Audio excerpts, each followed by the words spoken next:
Today's guest is Gary Cardone. He owns tens of millions of dollars worth in Bitcoin. He's a famed serial entrepreneur and will be sharing nuggets of information that can change your life. So keep watching until the end. Subscribe for daily content here on the Crypto Kid channel and destroy the like button. With that said, let's jump into the interview.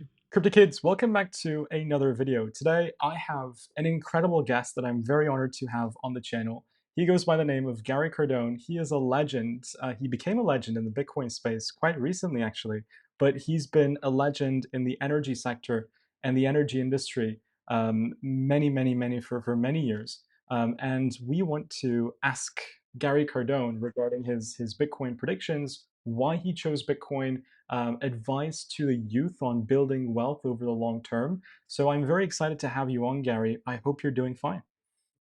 I'm doing great. Thank you for having me, and thanks for being patient. This cat was very patient because I blew him out on a couple of dates. So, well done on your professionalism. I appreciate you.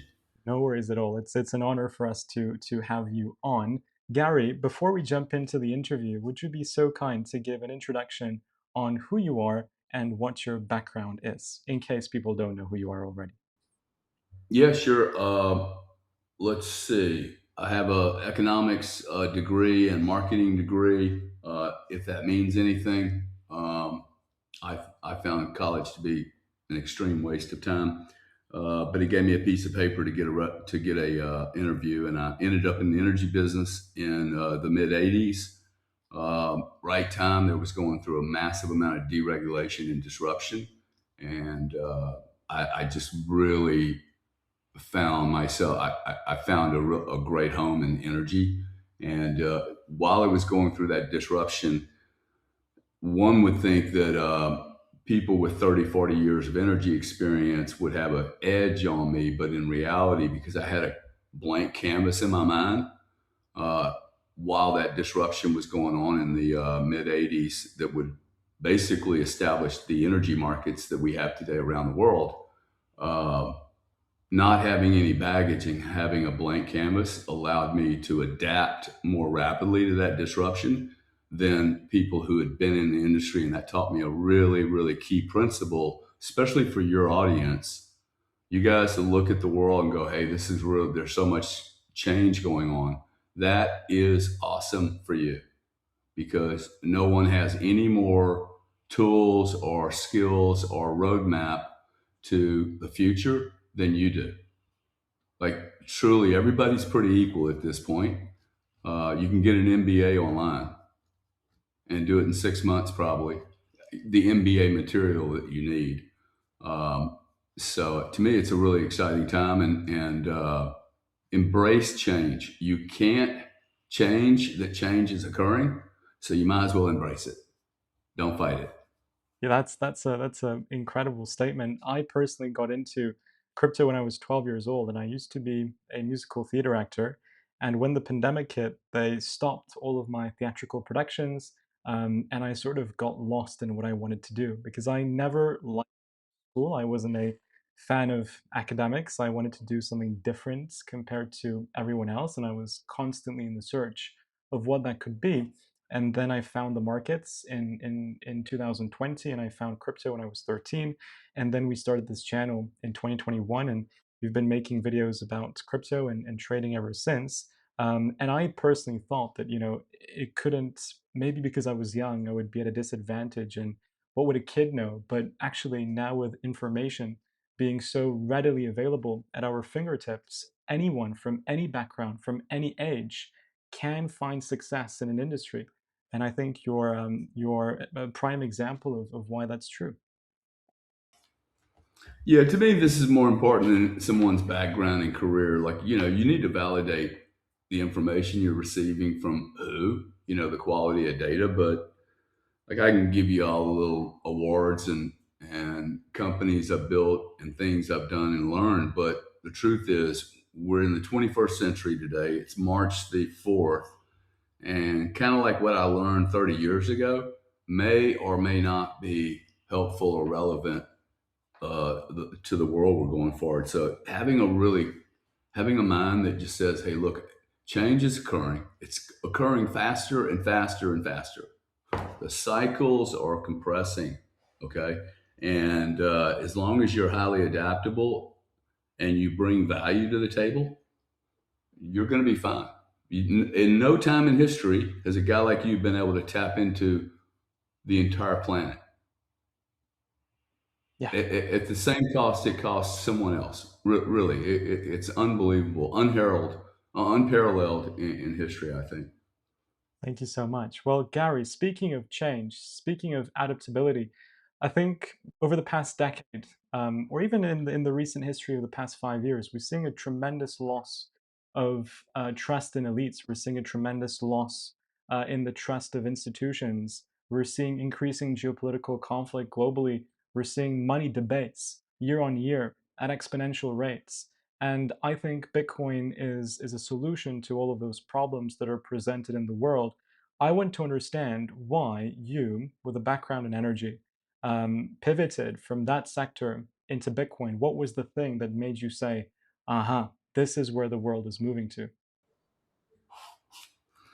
Well, the pivot wasn't directly from energy. I retired when I was 40 years old. Built two businesses in London, um, and came back here in 2001. And I just said, "Hey, I'm going to take some time off. I'm not spent 20 years in the energy business. I'm bored with it. I'm not going to just go to work because I make money or a lot of money. I'm not going to just be a slave to some check, some income from some company that's not even a living thing, right? It's just a piece of paper. I took 6 or 7 years off, studied a lot, studied history and religion. I think those two awesome subjects to for people to study: history, religion, and philosophy. And built a business in the fintech space around credit card fraud and started seeing the problems related to transactions in the credit card industry and the flaws of the plumbing of financial payments. My disgust for banking went from about, you know, 50 to 1,000 when I saw the amount of abuse of the weak people, the small people, by the Visa, MasterCard, Bank of America, Wells Fargo, JP Morgans of the world. Like, it's cool for you guys to compete, but like, go beat somebody up that's your own size. Don't take it from my grandmother, that $12.95 that she's going to get tomorrow, but you can't pay the Netflix bill today, so you put her in default. It's I think it's $7 trillion in fees a year that are just taken from people. Okay, just because there's a tollway there, it was built a long time ago. By the way, it's not even a tollway. They call it the payment rails. There are no rails. There's no physical property whatsoever, except maybe a little terminal in a store. So, look, disruption is about efficiency. And if you can introduce transparency to any market in the world, this is a maxim. Okay. No one else is going to teach you this. It's a total truth. It happens every time. It's realer than gravity. If you introduce transparency into any market on the planet, you will create that transparency evolves into compressed margins, right? Margins collapse, volumes explode. Everyone forgets about that part. Oh, wow, the volumes are going to explode far greater than you imagine. But all the legacy players want to protect the margin because they don't want to go to Wall Street and go, hey, by the way, we're having an earnings problem next quarter. Our margins are getting ready to get slaughtered. We're going to make it up in volume. Trust us. But Wall Street's like, no, we're not trusting you, dude. We're going to sell the shit out of your stock. But this is what's happening in crypto. Like, I think, look, I don't really think about Bitcoin. I think about we are digitizing planet Earth. Okay. The entire planet is being digitized. It is not going to run on fax machines and ATMs.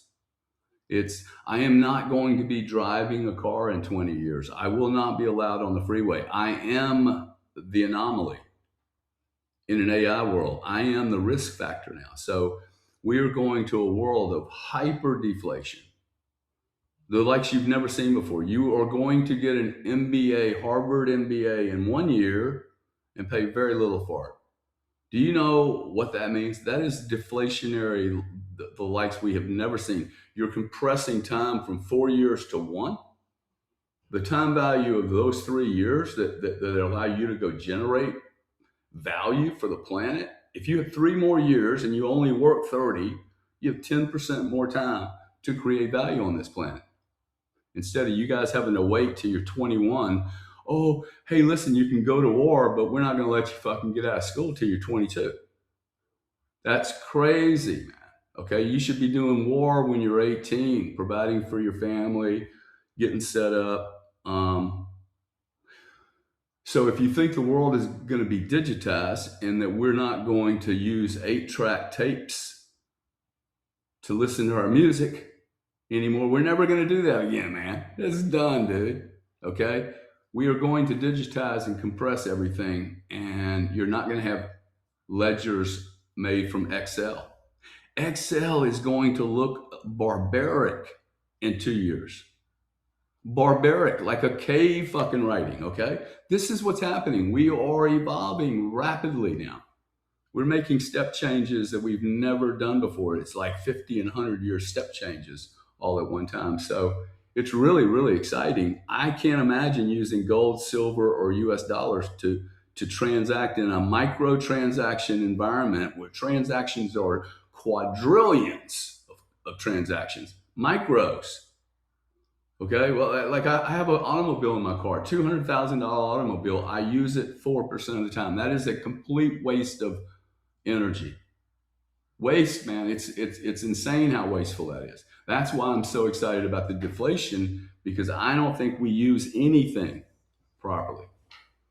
You didn't turn your laptop computer off last night, dude. Electricity's too cheap. You didn't, and nobody else did either. And you guys all say, oh, energy's so expensive. Really, not one of you fuckers turned off your fucking TVs or your laptop computers, right? It's Or true. your iPhone. That means the price of electricity is mispriced because you're abusing it. The same reason you lost 4 million Bitcoin. You mispriced it. You misprice and misvalue something, you mistreat it, disrespect it, and then you lose it. Yeah, nobody. I think So, if Bitcoin back then, I mean, nobody's losing their Bitcoins nowadays. That Bitcoin is worth seven. dude, of I, course not, I've because it's not heard a valued one properly. story. So I completely get that point, and I grew up in a conservative family, as in conservative in the way of thinking, and the approach to the world. My parents are Turkish, and they are go to university, get a job, build a family. That's the sort of mindset that Turkish families and Middle Eastern families have. And for me, I was in a big sort of dilemma, as in I started doing what I do very young, and I was building some momentum, and I was in the final years of high school, and I had to make a decision. Should I go to university? Should I just focus on what I'm doing? Should I pay 450K US for university with all the bills included for 4 years? Or do I just put my entire energy into Bitcoin, crypto, where I see momentum, where I see opportunity? So I didn't know which one to choose. And thankfully, I went with focusing on what I do. And university can come always later on down the line. And you said that studying history, philosophy, religion, these are very important subjects to increase your understanding of how things work, which then you can take to make money from. So I think those should be learned, and I think you should educate yourself.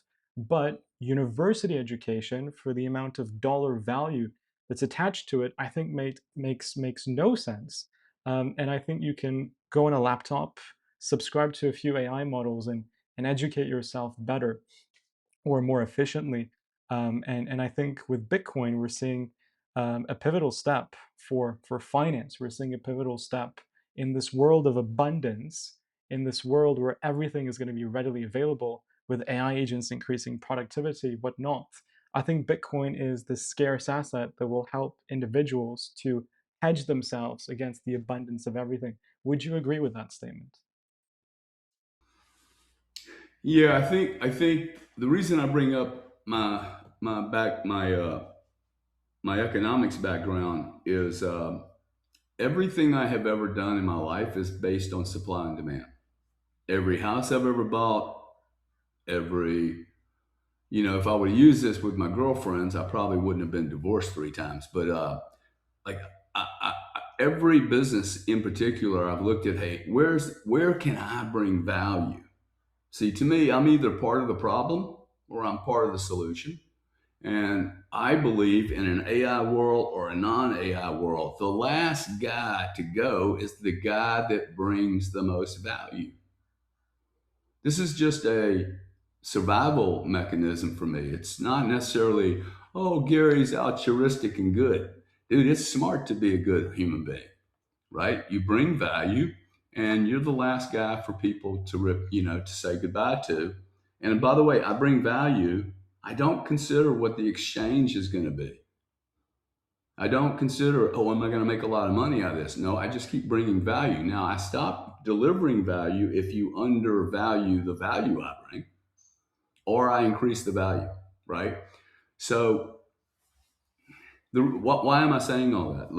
Look, it dawned on me that one, there are not 21 million Bitcoin. There are 16 million Bitcoin. 4 million have been lost. Two, half of those Bitcoin are locked up in people who hodled. They're not acquiring Bitcoin. They hodled Bitcoin. They won a lottery ticket at $1,000 and they bought 10,000 Bitcoin. And they're extremely rich today. However, they don't have any motivation to move the Bitcoin into the market because they have no other thing to do than Bitcoin. That one day they'll get sick and tired of just having Bitcoin. They'll sell it. But when I look at the supply and demand, I look at the price of Bitcoin, how problematic the prediction capability has been for every brilliant mind in this industry. Not one human being, not Kathy Wood, not Michael Saylor, not Satoshi, not Matoshi, not Boosh, not Ben, not Bit. None of these fucking people have gotten the number right. Now that is intriguing to me. Okay, I've been in markets my whole life, never seen one like this. First off, secondly, when I started doing the 1 in 21 million, really the 1 in 16 million, right? 16 million divided by infinity. I said, why is it that so many people struggle valuing Bitcoin? And then it dawned on me that the reason human beings don't value Bitcoin properly is that we do not know the difference. We do not know value. We only know numerical quantity. We confuse quantity and dollar figures with value. And why do I say that? Because we go to war with people that are different than us. Oh, you're Turkish and you got a beard and you're young. Fuck you, dude. I'm already a little nervous, okay? Don't like the way you talk. Ooh, he's one of those Middle Eastern guys. He's probably hooked up with somebody really bad, right? Like I can go negative fast. Well, what have I done? I have now put you in a collection of people instead of going, dude, this cat's a 101. There's never going to be another human being like you ever, ever, ever again. I'm an identical twin, dude. We're different by miles, okay? And then I'm like, oh, wow. And I know this is a long story, but I'm like, if human beings have destroyed, degrade, and discount the value of a 1 in 1 like me, I am most certainly a 1 in 1. We don't know how to value anything. And therefore, Bitcoin is second only in supply and demand to the human being. And like owning Bitcoin and thinking through Bitcoin, I own enough Bitcoin. It's really made me think through this. I am telling you, owning Bitcoin has made me think about human beings as the ultimate supply and demand commodity play. Really unique, authentic human beings that their intention is to be authentic. That has been the greatest treasure I've gotten from my massive holding in Bitcoin. Like not the monetary value, but the understanding of, oh wow, dude, you are unique. Like you're a young man that deserves some attention, admiration, respect, and challenged encouragement to be more than you're doing already. Because human beings have no capacity to understand how much they can do. They do not really. We imagine ourselves to be dumb and limited, and it's really, really a shame. People ask me sometimes, "Hey, what do you want to be remembered for?" Like, if you want to remember me, or it's important to be remembered, I want to be remembered for, "Hey, you're so much bigger than you think you are," and we pretend to be these little worms because we're scared. We're scared to get out of the. We're scared to be the one on one, man. I think that's and we don't have any muscle in it. Never went to a gym to study how to be one of one. Yet we'll pound 3 hours eating beef, eggs, and lifting weights to be better. At 65 years old, you're not going to be lifting 250 pounds, okay? You're not even going to care. This is what you want to increase: your ability to think and make cool decisions and be surrounded with really, really awesome energy.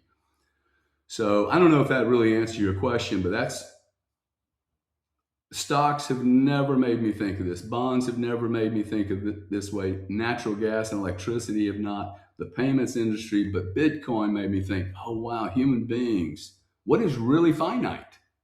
Nothing. There isn't anything that's not finite. That's not infinite, except you and I. We are the only finite things I think there is. Wow, that's crazy, man. That is absolutely crazy. You're a fucking walking Picasso that has a shelf life of about 86 years, and we treat each other like shit. I'm looking at original pieces of art by a guy named Motherwell for $250,000, dude. One piece of art, and we treat human beings like, well, they're flawed.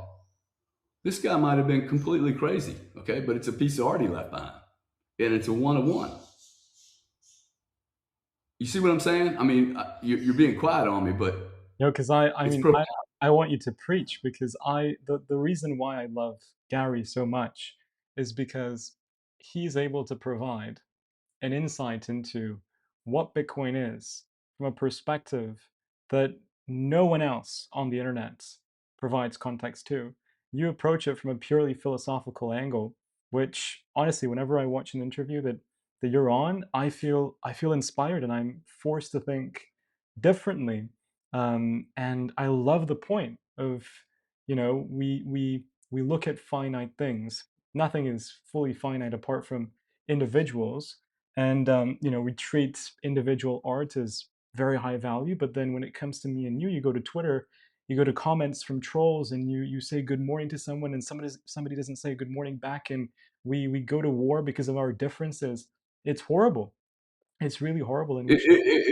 It's horrific, man. It really shows you that it's parenting, though. Okay, it is all about parenting because the comments I see online for what I do, like I came here for money. Okay, like I didn't come here for philosophy. I came here because I'm interested in making money. I mean, I like making a shitload of money. And I think money is power. Okay, also requires to be very responsible. Like once you start making a lot of money, what am I going to do? Keep taking, or am I going to start helping? Like if I am more able to accomplish more, then I probably have more responsibility on my shoulders if I actually grow a spine. You know, and so like I think you can make the money, but the profound thing to me was that after 50 years, I had to wake up and go, wow, man. Why do people send me messages? I do a video thing for an hour, and then somebody says, dude, he looks so horrible. Look how old he looks compared to his brother. It's like, What? and I look at that and go, but oh, no, it happens all the time, man. But what I'm saying is that I'm like, one, give me your mom's phone number. This is my response. Give me your mom's phone number so I can tell her she did a really bad job. Two, it makes me realize people are either scared of rarity. Okay, when you're authentic, people get nervous because they're like, "Shit, dude." Like one thing. Anyway, there's so many different stories, but once you start looking at supply and demand truly, and you start looking at your neighbor, realizing there will never be another human being like that, exactly the same as every sunset I see, dude, there's one. In that day, it ain't ever going to happen again, exactly like that happened. From my perspective, and that sunset's like, wow, dude, I need to slow down and appreciate that motherfucker. It came and it went. Bye. See you later. And while I'm busy with my phone taking pictures instead of just looking at the sunset and listening to the birds, right? So the other thing Bitcoin's allowed me to do, if I can go on 1 or 2 minutes, is it's Bit- allowed me to have a business that has no human error. Okay. Now, everybody disagrees with me, goes, no, no, no, Bitcoin's not a business. Oh, really? So, that fintech space that I went into, I had 300 staff members. I did 75 million a year. I still can't exit the bloody business. It's worth $500 million. I still can't sell it and get out. Um, I have 13 lawsuits because we got big and we started irritating Visa and MasterCard. You get an employee problem. Then I have to hire HR. And then I have to hire some more people. And then I have to get insurance. And then I have to sign more agreements. Dude, I can buy 1 million, 10 million, $100 million worth of Bitcoin, and no one sends me an NDA. I don't need a lawyer. I don't need an HR department. I don't need any assistance. I don't get emails, phone calls, or text messages. Wow. This is too good to be true. And I get to wait 4 to 8 years, and I'll have one of the cleanest exits I've ever had in my life. This will be the biggest, most successful private equity trade I've ever put on in my life, ever, man. So do you see Bitcoin as the next gold? Do you see Bitcoin as the next currency? Um, why do you see Bitcoin continuing its rise to the upside? 16 million units, dude. I don't care what it's used for. Scarcity, right? Y'all are making too much of this. It does not need to be a currency. That mother well that I'd like to buy, it ain't currency, dude. There's one of them. Okay, now it's priced at 250. I'm going to try to buy it for 100 and steal it. But the truth is, I should pay the guy 250. I mean, he's dead, dude. He's not going to make another one. So now the question is, hey, what's my time horizon? If my time horizon on a mother well is 30 years, uh, I'm quite certain that's worth 2.5 to $5 million one day, right? Because I just need to find one guy, dude, that likes it. And by the way, there are 3,500 billionaires on this planet today that was not there 10 years ago. 10. 10 years ago, there was probably 300 billionaires. Now there's 3,500. Okay? Why don't you go do the calculus, you guys sitting in the audience? Get your calculator out or ask Grok to do it for you. I'd go calculate it. Uh, 3,500 billionaires times 4% decide to put $1 billion to work in Bitcoin. A billion. The average billionaire is worth 4.5 billion. Okay. When you're worth 4.5 billion, you can borrow $1 billion. You don't even need to dump your position. You borrow a billion, you borrow it at 5% and buy $1 billion worth of Bitcoin. 350 people do that, dude. Like, wow. None of that started yet. There's 62 million millionaires, and there's 350,000 high ultra net worth people worth more than 30 million. Those three buckets of people are the next buyers. That is what's going to drive Bitcoin from 70 to 300. It is not the crypto bros. Y'all are broke. You spunked it all out, dude. You won the lottery ticket. You have not been buying more Bitcoin. You've been buying other things, the S&P, the Qs, energy. And rightly so. I got it, man.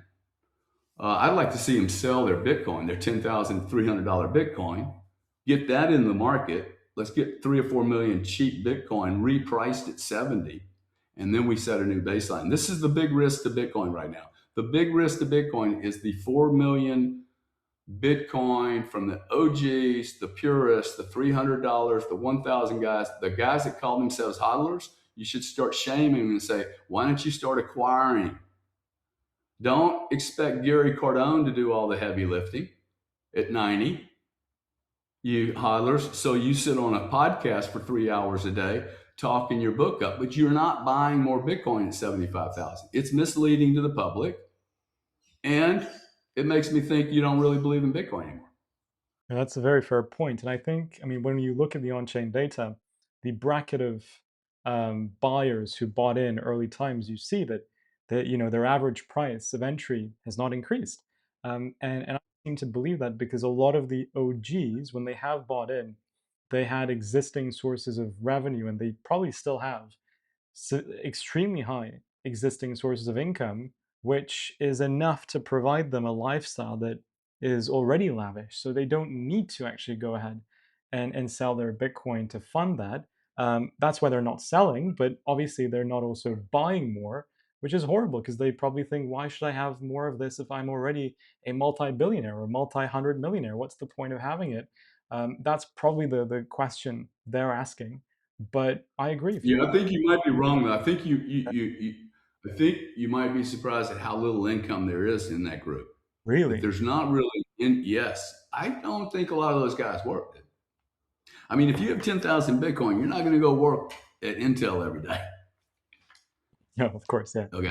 I mean, it makes no sense. Like you're just not going to do that. No, I So was if they don't have any income, that explains why they're not buying more Bitcoin. True. No, I was assuming, like, I mean, obviously, it's a very small group of people when you think about it that founded a crypto exchange from the OGs, or made a crypto business and became billionaires from the crypto business as well. But you're right. I mean, when you think of the vast majority, that's probably not the case. And do you think, Gary, when these 4 million Bitcoin come to the market at some point, do you see Bitcoin experiencing a correction? And if it does, do you think it's worrying, or do you see it as an opportunity? I see it as an opportunity. I don't believe the Bitcoin gets sold on the way up. It has this time. It got sold at 100. It's going to look. Let's be honest, okay? It's at 72 right now. We have a lot of wood to chop now. We have a lot of wood to chop from 60. We got to make it through 72. Going to push through 74. Then we're going to get brought right back. Test that again. We're going to squirrel around here for a long time. I don't see this.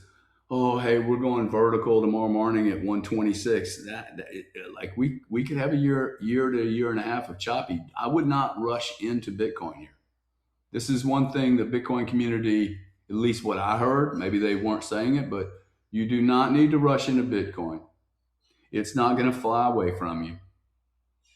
It's not, okay? If it does, you can buy it on a weekend. It'll dip on the weekend. This is a very, very thin market. Okay, it's a young, immature market. That is the value. It's going to be rocky, but if you have a 4 year time horizon, look. If I saw an apartment building, if my brother saw an apartment building, it was 30 cents, a 30% discount for 8,800 units, and it was grade A, best location in the world. What I'm going to sit there and go, well, I'm not going to buy it because there's no other buyers but me. Yeah, what if all the other buyers that own real estate are so full of bad real estate they can't buy any good real estate? Which is the dynamic. That is what's happening right now. So, look, we are seeing real money move into Bitcoin for the first time in the last 18 months. It's only been 18 months, man, 2 years, where old money, the old money that crypto bros complain about, the suits, it is the money that is going to drive Bitcoin to the next stage. It's real money, it's mature money. It does not think like crypto bros. And we're going to have much more staying power than the crypto bros. For sure, we will. And we've seen that with the data as well. I mean, look at the ETFs. When Bitcoin goes up by 10%, you see $1 billion. It's around these figures. You see $1 billion of inflows. Whereas when Bitcoin goes down 10%, you see about $200 million of outflows. So the hodling and the buying pressure is significantly higher when you look into institutional investors. And I have just two more questions for you, Gary. Again, it's a pleasure having you on. Thank you so much for all of your insights. I want to ask the first question, the penultimate question. You have 86%. You've mentioned before that you have 86% of your liquid net worth in Bitcoin. And you spoke about real estate, and I just want to understand your thinking and your approach to investing as a general concept. Do you think people should stick to one asset class or one asset, Bitcoin, for example, or should you diversify your portfolio to different branches and approach investing that way? What would be your solution? Well, I hear, this is a really great topic.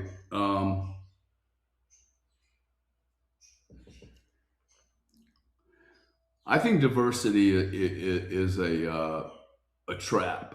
Okay. It all sounds very logical, but go ask your girlfriend how she feels about it.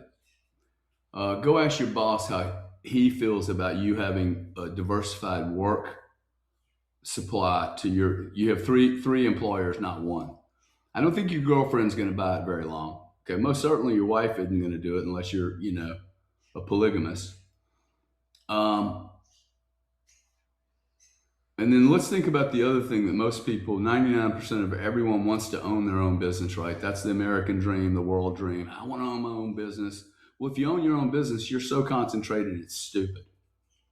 Now, where has all the money in the world been made? It has been made from being an entrepreneur. Okay. The most money in the world has been made from people building businesses and retaining the stock and then them selling that stock one day and getting incredibly wealthy. Most of those people are broke 3, 4, 5, 6, 8 years. They work 18-hour days. There is no life work balance. And then 10 years later, you make $200 million and people go, oh, wow, you were lucky. Right. But they don't, oh, wow, you're rich. Yeah, it was easy for you. People say that to me today. Look, I'm trying to buy another, 500 to 1,000 Bitcoin. It is more difficult for me to buy another 500 Bitcoin than it is for you to buy one. Okay, so you young guys like, oh wow, Gary wants to buy 500 more Bitcoin. Yeah, see, that's the way people like me think though. I want a number of these units. See, I want a number of these uh, original pieces of Bitcoin. And I'm willing to hold on to them just like that mother well going, hey, my worst case, it does not have to go into a central bank. It does not have to go into oil pricing and tokenization of real estate, which is all bullshit. Okay. It's all hype. This is the problem with the Bitcoin industry.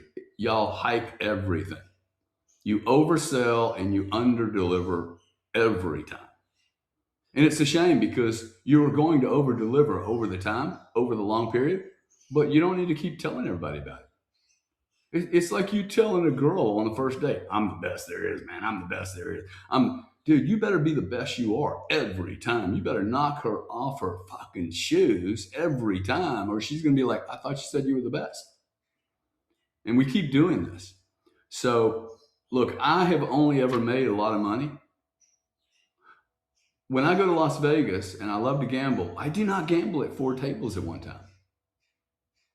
I don't do. I might play 3 hands at one table, but I do not play multiple tables. Why am I getting interested in diversification?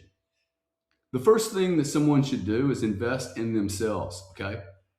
Period. No Bitcoin. No, you don't need to read the fucking white paper. Read your own white paper. Okay? Study yourself. If you have $1,000, do not buy Bitcoin. Go buy a book, man. Join my stuff on at 10:30 a.m. on Sunday mornings. Okay, it costs nothing. I watch them I though. will literally walk you through a formula that will secure you for the rest of your future. Seriously, I mean, this is not rocket science. This is the fundamental mistake human beings are going to make in the next evolution is the same mistake we made. We looked too much at things and material things and didn't look at the engine we were running. I'm an F-35 Raptor and I've never run the operating machine, dude. I've never studied all my weapons, all my capabilities. Now, I spend a lot of time on my flaws. I'll let other people spend a lot of time on my flaws, but what I need to do is spend, hey, who the fuck am I? If Bitcoin's unique and there's only 16 million, there's only one of me. So what? The universe made a super dud? At least be the best fucking dud you can be, man. Be as unique as you can be, right? And dud it out. So to me, that's I don't get the bet. I don't get the multiple bets, especially when you're 19, man. Bet it all on one trade that you really believe in. I don't make $500 investments. The only thing I spend for $1,000 or less is on books and learning. Okay, but I don't spend $500 on Bitcoin. I'll spend 500,000 or 5 million. Now, why do I do that? Because I ain't gonna treat a $500,000 investment the same way I'm gonna treat a $500 investment. I can always make 500 bucks. Okay, do not invest small amounts of money. This is a huge mistake, man. Invest money that you're like, damn, dude, if this goes wrong, it's painful. And then you won't lose 500 bucks 37 times and end up with zero expertise. The people, one of the reasons people like me, I don't talk about shit I don't know anything about. But what I know about, I really, really know about. I mean, it's only 3 or 4 subjects. But once you have great knowledge, nobody can take that away from you, dude. That's sovereignty. Okay? You can throw me in a jail and take my Bitcoin, however I hold it. But you cannot take away my mental freedom. If I'm a strong being, I wish I would have spent more. I swear to God, okay? Y'all think I might be preaching to you. I wished I would have had more men talking to me like this when I was 20.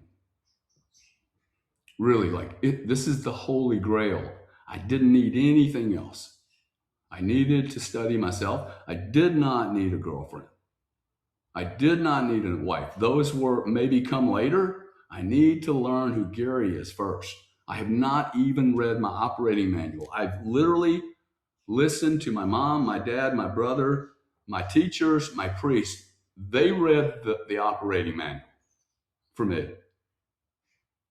And they don't know how to read my operating manual. I'm in a different language. Okay, so I don't need to make them wrong, but let's realize your belief system is not yours. What you think you know about anything was given to you by someone else. That's staggering, man. And it's staggering that That you're a human being, huh? it's staggering that even when people are older, I mean, not when they're in their teens, not when they're in the early 20s, even They when they die get like to this, dude. 30s, They die like really. they die. Oh, dude, they die going. Go ask anybody on their deathbed. Hey, did you have too many adventures? Did you have too many awesome adventures? They're all going to go, no, dude, did not have too many. Did you ever pay too much for a great adventure? Nah, man. Were you nice enough? I could have probably been nicer. Could you have done more? Did you make some mistakes? Did you say something you shouldn't have said? Did you say something you should have said? I don't want to be like that, dude, at the end. And it's okay just to be like that right now. You do not, we need authentic people. Just like I need some of that 16 million Bitcoin. Have you ever had a friend that told you he had too many awesome human beings around? Never. Boom. No billionaire will tell you that either, dude. Like, really. Wow. If I could just grab this is what I love about this community. There's some really high quality people here. Like, I have met some really awesome people through the Bitcoin world. And I've met some assholes, okay? There's a bunch of scammers in this space, but I have met some really good people. It doesn't mean they're perfect, but not one of them is 100% authentic. And that means we can all improve. Wow. Yeah, that's really awesome stuff. I mean, I just want to just chop it up a little bit to give a small summary. I think focusing on one thing also is very rewarding. Like I remember when I was in school, when I was doing my media business and trading and investing in school at the same time, I was getting mediocre results in both places. But as soon as I was able to, put all of my attention into one thing, which I loved and enjoyed, and it was productive monetarily and productive selfishly, that thing flourished in an exponential way. So I think putting everything into one thing, even financially tying it up. I mean, obviously, nothing in this video is financial advice, but just from my experience, I have a lot of Bitcoin. Probably, I mean, relative to my net worth, of course, I probably have a lot of Bitcoin compared to what other people think I should have in Bitcoin, if that makes sense. And for me, sometimes it's scary when the price goes down. We're all human, we all have emotions, but I have long term conviction in the asset. And the moment that I put a lot of money into something in crypto and Bitcoin particularly was the moment that I started researching 24/7, understanding everything about the financial system, understanding politics, understanding what not, because I had skin in the game. And that was money that I'm scared to lose. So I need to make sure that I research and know everything about it. And that was an approach that worked for me. And I think it's an approach that may work for you as well. Obviously, risk manage and don't do anything stupid. But Bitcoin is an asset that I trust in the long term. And being in the space has allowed me to meet people like Gary and learn from people like Gary and learn from other people. And those are all experiences. You know, we did a trip for my 18th birthday, spent probably half a Bitcoin. It was a lot of money, and it is still a lot of money for me, but I had the best experience of my life with friends over 2 weeks, and I will never, ever forget that. You know, that's gonna stay with me forever, and you can hoard as much Bitcoin as you can, but if you don't spend it to create memories, I think that's also an important aspect, because memories are all that you die with. Gary, last question for you. I don't want to take more of your time. Very appreciative of your time. If you could go back to my age, if you could do things over again, I know you've touched on it with a few points already. What would be top 3 tips that you would give? I know staying away from a girlfriend, wife, you mentioned learning about yourself, but apart from those, what 3 things would you tell your 18-year-old self? Well, I didn't say stay away from the girlfriend. Okay, I'm just saying that if you're out there like me, when I was 18, I was looking for something to connect to that would make me feel better. And no matter how many chicks I tried, dude, it just never filled it up. So I know now that I wish, look, my parents did a great job, but they weren't real big into self reflection. And my kids probably make fun of me because I think this is the holy grail. The only thing that matters is self reflection. Um, so look, I'm not trying to bash relationships. That's what I'm trying to say. But look, I think obsession. Okay, if the first thing is obsession has served me extremely, extremely, extremely well, and it has been made fun of my whole life. Okay, I've been made fun of for being crazy, being a little, weird, a little too focused, ADHD, and all that stuff. Obsession has made me an extremely wealthy man, and it has made me a really exciting life. Like, um, but and the reason is when I'm obsessed, because see, I'm not like I wasn't blessed with massive muscles and an athletic body or 175 IQ. But my zealotry, my passion for doing something that I really understand, and this is the reason for being obsessed, because when you're obsessed, you're the smartest guy on that subject, or you hope to be. And that increases my ability to win. If I'm in a competition, it most certainly increases my ability to win. So obsession, real focus, and I would get rid of, like, if you're 18 or 19, you have no business right now being with a relationship. You can't afford it. Okay, especially if you're a man. Okay, your job is to take care of the shit. And next time you can come back as a girl and do it the other way. But right now you're a man. Your job is to be alpha and to take care of your family. If you can't take care of anybody but yourself, why the hell are you going to go get a girlfriend? Okay, it's a distraction anyway.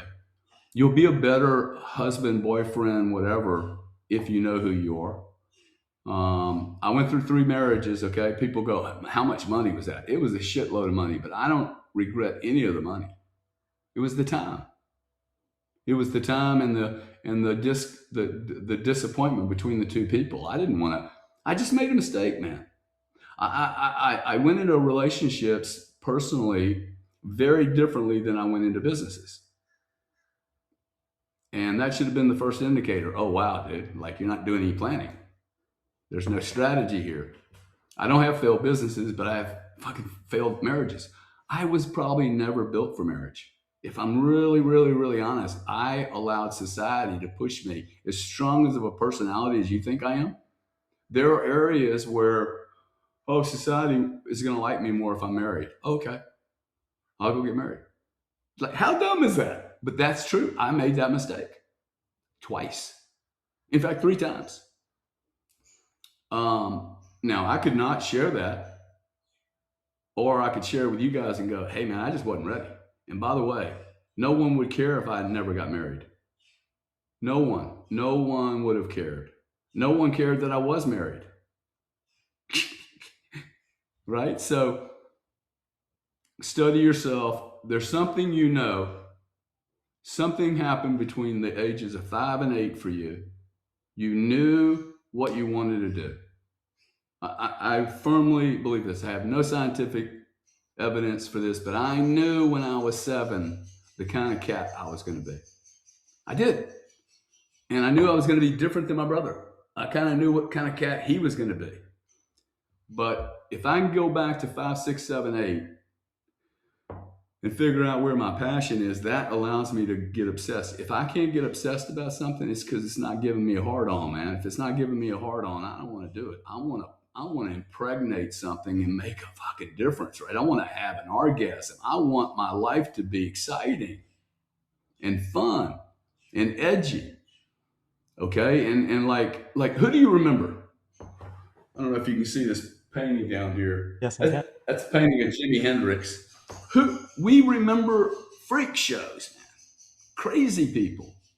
Janis Joplin, right? Jimmy Page, I mean, I don't know, Ozzy Osbourne. but the audience, I'm sure they know who they are. Dude, we don't remember mundane people. We remember great people. Jimi Hendrix, of course, you got to know Jimi Hendrix, right? Chopin, I Picasso, forgot. Yes, yes, of course. okay, Van Gogh. I mean, these are one of ones. And Mick Jagger, dude. Mick Jagger is ugly, tiny. He doesn't dance really well, and he's got a bad voice, dude. He has made so much awesome music, it's unbelievable. What? Why? Because of his uniqueness. He's a one of one. I mean, it's awesome. He's just himself. I sat next to him one day about 5 years in London. I was in a restaurant, and I'm just looking at this guy going, dude, you got more. I got all these lines in my face. This guy has highways on his face, man. I mean, dams, just rivers. He's not the most beautiful human being on the planet, but he's so sexy, it's unbelievable. You see the point I'm trying to make? Of course, yeah. Those are the people we remember, man. And I think people are going to remember you because you're kicking it, dude. Thank you so much. That's it's really such an incredible thing to hear from you. Gary, thank you so much, honestly, for opening up about those things. Because self-reflection is a hard thing. People find it difficult to look back at themselves and say, you know what? I made a mistake here, and this is how I'm going to improve on it, or this is what I'm going to change about myself. And I did that for a year. With I was working with someone, and I entered the business world. I would say younger than most people, and for me, that had its struggles. And I was trying to navigate different things, and only through talking to someone and reflecting on life, reflecting on myself, reflecting on how things work in the world, I was able to make my mind up about who I want to be. And I knew also from a young age that I didn't want to be like the rest of my peers and I wanted to do something different. But as time that evolves and your character builds and you sort of become, you become unique, like you said. And I think that's why Bitcoin is also important, because Bitcoin is also unique and we should value unique things. Gary, thank you so much. It's been a pleasure. I'll be posting your links in the description down below. Highly suggest watching Gary's Sunday churches. You call it the IM, the Church of IM, right? Well, I don't call it a church, but it's I am Gary Cardone. It's Okay. just me Okay. going through this exercise. Okay, these two words are very powerful. Let me just ask you one question before you let me go. Yeah. When did you start journaling? Journaling. Um, well, Taking notes, making comments, writing to yourself. I started I started when I was 14. Everyone I know that's got a great life writes. Okay, so to the audience, you wanted suggestions. The other suggestion: get a journal, man. It costs $5, $10. Get a pencil or piece. Write. Okay, I am Bob Smith. Now, Bob Smith is simply a label. Okay, I am more than Gary Cardone, but it at least centers me going, okay, hey, look, there's only one Gary Cardone with this social. There's not three of us. I haven't met him yet. So who the hell am I? And if you know yourself extremely well, it's just going to be easy to boof. It'll be so easy. And if you don't, it'll be some more writing. But it's an adventure. Like we go on all these adventures to do stuff, fly all over the world instead of, dude, the great adventure is sitting right. You're sitting in the greatest adventure. Most everything I think I know about myself, I was taught about me. I know nothing about my mother, my dad, really, what they were thinking. Were they scared? Were they comfortable? Were they happy? I made it all up, man. I made it all up. And by the way, they made it all up, right? So we have the ability to be as Jimi Hendrix as we possibly want to be, or as Chopinish, or as Van Goghish. Um, I don't think these are freak accidents. I think these people were just willing to be crazy enough with their own being. Like I'm a bit crazy. I like it. Me too, but Anyway, thank you very much. no, no, no. Thank you. Me too. By the way, I have OCD, and people sort of try to, I don't know, they don't understand me sometimes, and that's okay, because I like the way that I work, and sort of I'm able to concentrate on things that I love, and that authenticity gets pushed forward. Gary, once again, thank you so much. Crypto Kids, thank you so much for watching this video. Have a fantastic rest of your day. Have a fantastic rest of your day, Gary. And we'll see you all very soon. Take care. And as always, Thank you, man. Appreciate it.